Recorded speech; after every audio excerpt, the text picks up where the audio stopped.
Hello again, how are you doing? I hope you've got this year off to a great start. I got asked a question a few days ago and I thought I ought to put the answer to that question on video. You see, somebody asked me, Kev, what are the most common mistakes that students make that cause them to underachieve or struggle and fail in school? And I started thinking about it and I went back to them with 3 answers and I thought I'm going to put those in a video and send it out to all the subscribers and all the followers. So here's my top 3. There's more than 3 mistakes that students make, but these are the 3 biggies. These are the 3 big ones that if you want to avoid anything, right, these are the big ones that you need to avoid. Number 1, most common mistake that a lot of students make is that they quit before they've even started. Here's what I mean. Somehow through primary school and through year 7, year 8, year 9 in school or wherever, I don't know what country you're in and what they call the grades, but when they're a younger student, they start to develop beliefs in their head about what they're good at and about what they're bad at. I know I did this. And by the time I was 12 years old, I already believed that I was rubbish at mathematics. And so when they start to come back to school in the 13 years old, 14 years old, 15 years old, they quit in those lessons before they've even started the lessons that year. They've already in the back of their mind, they've already decided, well, I'm going to fail anyway, so what's the point of me even trying? And they might sit in the back of the class and daydream and gaze out the window, or even worse, they cause disruptions for other people through trying to create some form of entertainment. They cause distractions and they prevent other people from learning. So the big mistake to avoid is to avoid quitting before you've even started. You see, having worked in British schools for more than 16 years now and worked with more than 300,000 young people, I genuinely believe that the national curriculum here, and as much as I know about it in America, Australia and other parts of the world, there isn't anything there that any student can't learn. With the right application, with the right attitude in a lesson, with the correct learning habits, you can at least get a grade C and pass the class. The problem is that many people quit before they even start, and that's where they end up getting D's, E's and even F's. Avoid that mistake, please. In fact, just be honest with yourself now. Is there a subject that you've already quit at this year before you even really started? You didn't even really put your heart and soul into the first assignment. You didn't really put your heart and soul into the first set of classes, and you've already decided it's not for you. Have you done that yet? If you have, please understand this. Your past is not your future. And the best example of this from my own personal friends I could think of this is a guy called Michael Tipper. Here's a guy who said he had a bad memory and therefore decided to enter himself into the World Memory Championships. How mental is that? You see, Michael understood that his past wasn't his future, and just because he'd had a bad memory in the past didn't mean it always had to be that way. He ended up coming second. He got the silver medal in the World Memory Championships. That's insane.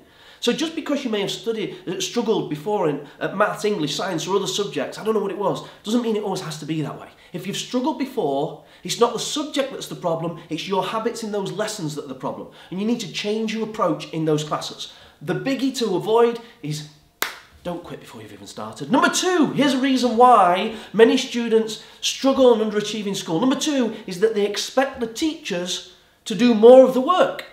They expect the teachers to deliver the handouts. They expect the teachers to tell them what to do, when to do and how to do it. They expect the teachers to handhold them all the way through the year to the final exams and to give them the answers that are going to come up in the tests and exams.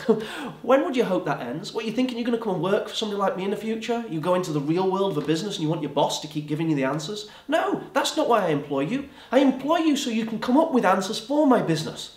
So get out the habit of expecting your teacher to solve everything for you. Well, I'm fed up. Do you know what? In fact, I'm annoyed. I keep turning up at schools and students that want the best in life, but they don't even bring a pen to class. What's that all about?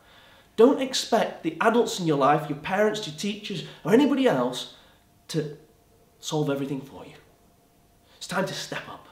You are ultimately responsible for your life. Now, I don't know what the right age is to go from being a kid to an adult. I don't know whether you should do that when you're 14, 15, 16. 17, 18, I don't know what the right age is. But I do believe that if you keep putting it off and relying on the adults around you, you won't achieve anywhere near as much as you could this year in school, or for that matter, next year and the year after. So the second thing to avoid is stop relying on the adults in your life to provide all the answers. Step up, become responsible, ask questions, listen when the teacher's teaching, take notes, do your best. Number 3, here's a common one. Number 3.